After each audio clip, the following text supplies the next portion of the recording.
আজকে আপনাদেরকে এমন একটা তরকারি রান্না করে দেখাবো, যেই তরকারিটা খাবার টেবিলে থাকলে সেদিন ভাত একটু বেশি রান্না করতে হবে।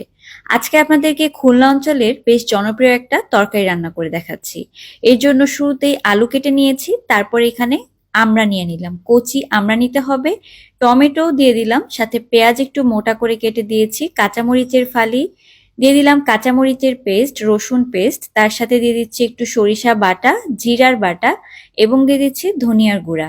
স্বাদ মতো দিয়ে দিব লবণ। আর এখন দিয়ে দিচ্ছি খুব অল্প পরিমাণে হলুদের গুঁড়া। তেলের পরিমাণটা একটুখানি বেশি দিতে হবে। তেলটা দেওয়ার পরে হাতের সাহায্যে সবকিছুকে একত্রে মেখে নিতে হবে। যখন নতুন কচি আমড়াগুলো উঠে, সেই কচি আমড়া দিয়ে কিন্তু এই রান্নাটা করলে বেশ ভালো লাগে খেতে।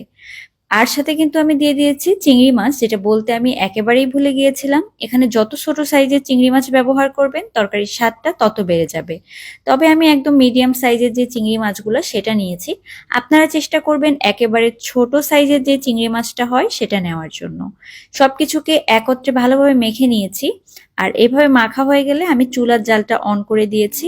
এখন পানি ছাড়াই কিছুক্ষণের জন্য মশলা সহকারে সবকিছুকে একত্রে কষিয়ে নিতে হবে। কষিয়ে যখন নিচের দিকে ভাজা ভাজা হয়ে লেগে আসবে, তখন এখানে পানি ব্যবহার করব। এর কিন্তু আগে পানি ব্যবহার করা যাবে না। আর এই রান্নায় অবশ্যই সরিষা বাটাটা আপনারা ব্যবহার করবেন। হলুদ সরিষা থাকলে 1 টেবিল চামচ পরিমাণে দিবেন, আর কালো সরিষা হলে সেখানে 1 টেবিল চামচের অর্ধেক দিয়ে দিবেন, তাহলেই হবে। আমি এখানে প্রায় 2 কাপের মতো পানি দিয়েছি সবকিছু ভালোভাবে সেদ্ধ হওয়ার জন্য। পানিটা দিয়ে যখন একটু ভালোভাবে বলক চলে আসবে, তখন আমি এখানে ঢাকনাটা দিয়ে দিচ্ছি। ঢাকনা দেওয়ার পর কিছুক্ষণ উঠিয়ে নিয়ে আমি এবার আরো একবার নেড়ে দিচ্ছি ভালো করে। এইখানে কিন্তু আপনারা আরো অনেক সবজি ব্যবহার করতে পারেন, তবে আমি যেভাবে রান্না করেছি এভাবে রান্না করলে কিন্তু খেতে বেশ ভালো লাগবে। এছাড়া আপনারা আপনাদের মন পছন্দ মতো যে কোনো ধরনের সবজি এখানে ব্যবহার করতে পারবেন। ঢাকনা দিয়ে আমি আরো একবার একটু নেড়ে দিচ্ছি।